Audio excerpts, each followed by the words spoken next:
The true extent of the Roman emperor's power has long captivated historians and researchers, concealing a complex web of political intrigue and profound transformations in the ancient world. For centuries, many mistakenly believed that the legendary Julius Caesar was the first to don the purple of imperial authority. However, historical facts indicate otherwise. Caesar, although granted the title of dictator for life in the final years of the Republic, never achieved the pinnacle of sole rule in the form it later became established. The true founder of the Roman Empire and its first emperor was his adopted son, Octavian. It was he who, after a triumphant victory in a bloody civil war against the combined forces of Mark Antony and the Egyptian queen Cleopatra, paved the way for a new era, later adopting the majestic name Augustus. From its inception in 509 BCE, when the last Roman king was expelled and the Roman Republic gained independence, the very word king, or rex, became a symbol of tyranny and despotism, turning into a derogatory term that was shameful to utter. Romans, driven by a deep historical memory of despotism, solemnly swore that they would never again allow any one person to sit on the throne in Rome as a king. Yet, despite this age-old prohibition, Augustus, acting with extraordinary political acumen and securing the Senate's consent, gradually assumed the reins of power over the vast empire.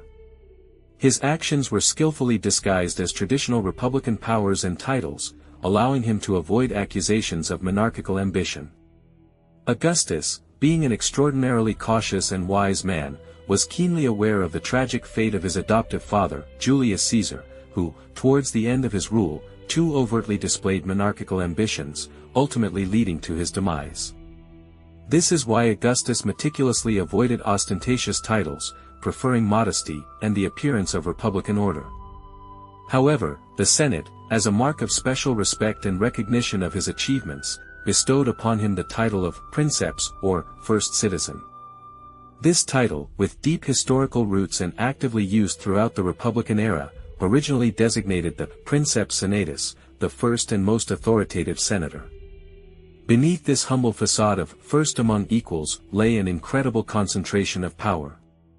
The Senate, step by step, vested Augustus with new and increasing powers, gradually transferring control over key aspects of state administration to him. In particular, he was granted extraordinary power over all provincial governors, known as imperium maius, which placed him above any other magistrate.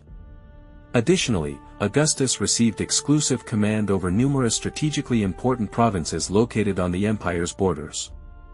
This meant that a large portion of the legions, forming the backbone of Rome's military might, was in his hands. How far did this power extend, and what secrets lay hidden behind the humble title of first citizen? The answers to these questions reveal the true nature of imperial power, which was forming before the astonished world. Augustus was granted the right to convene the popular assembly to pass laws, a right secured by his tribunician power, tribunicia potestas*. Possessing immense authority, he exercised strict control over who could run for state offices.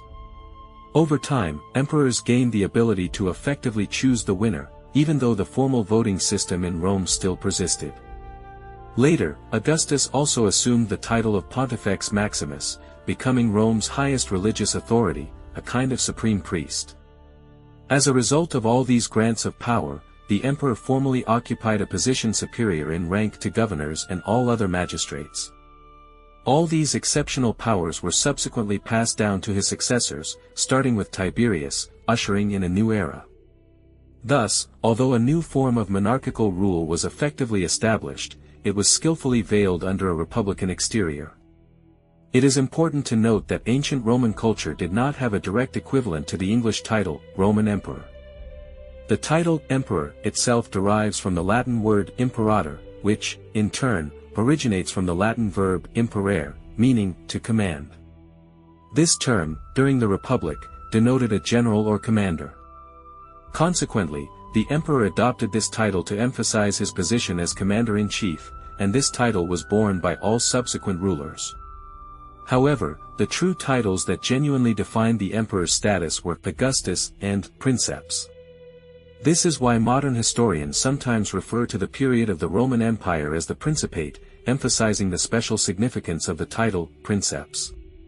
The title or honorific name, Augustus, was bestowed upon Octavian in 27 BCE, and this designation carried deep meaning, roughly signifying exalted or even divine.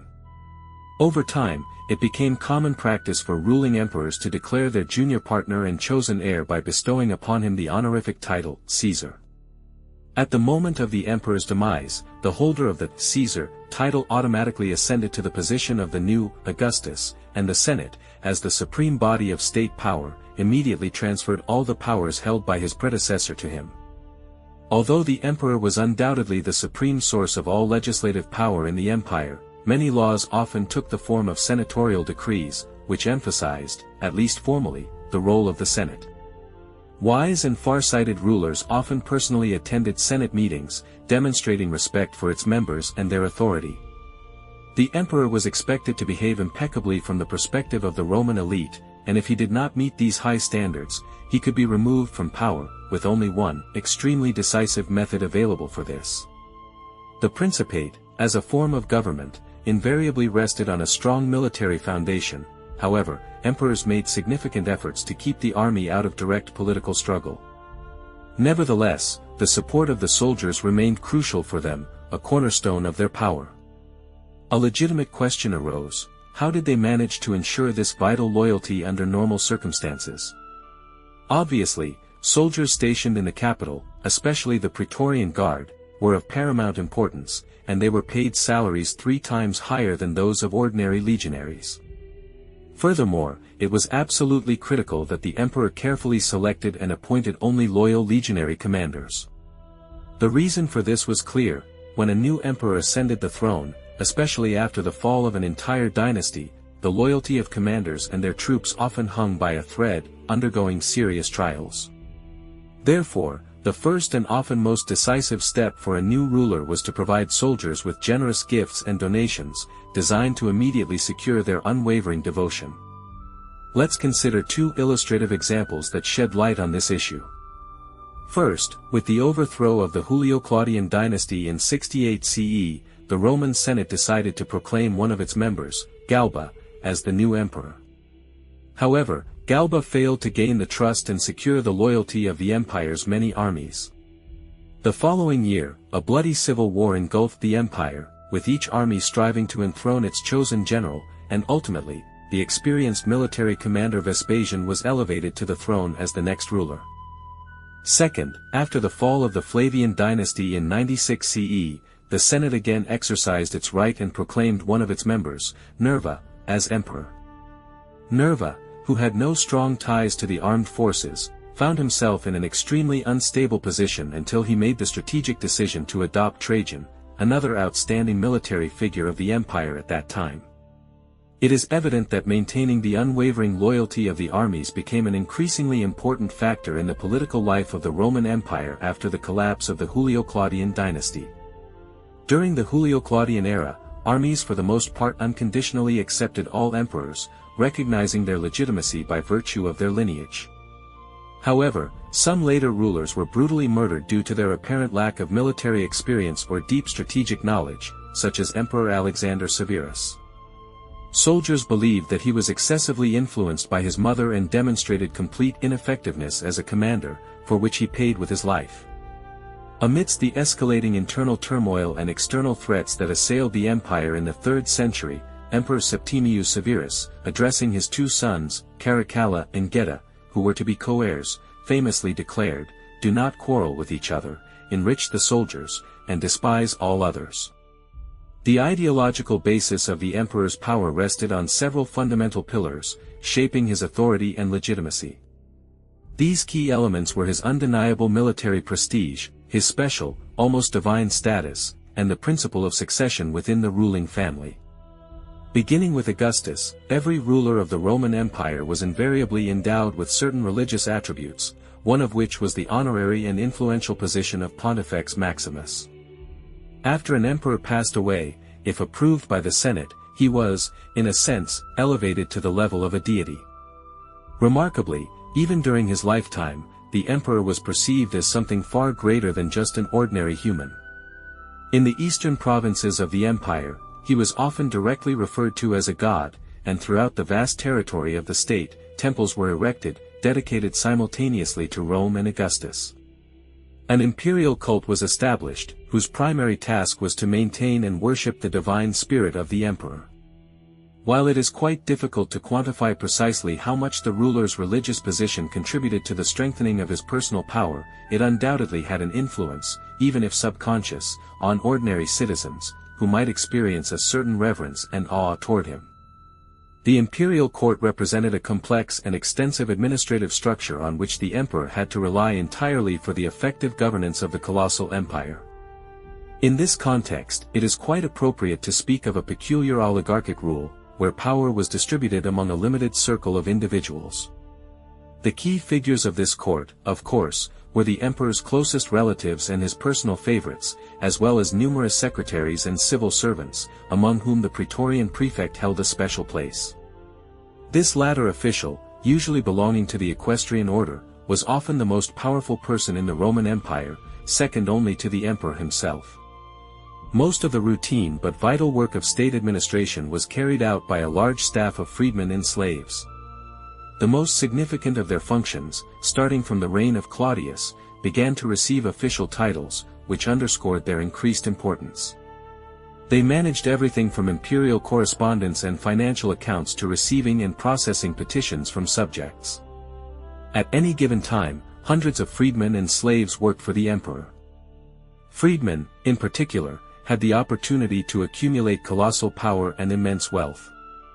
Pallas and Narcissus serve as striking, even extreme, examples of such figures who, during Claudius's reign, managed to amass astonishing fortunes and acquire incredible influence.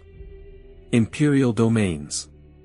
The wealth of the great Roman Empire, as is well known, was based primarily on land resources, and it was natural that the emperor himself was the largest landowner in the entire realm.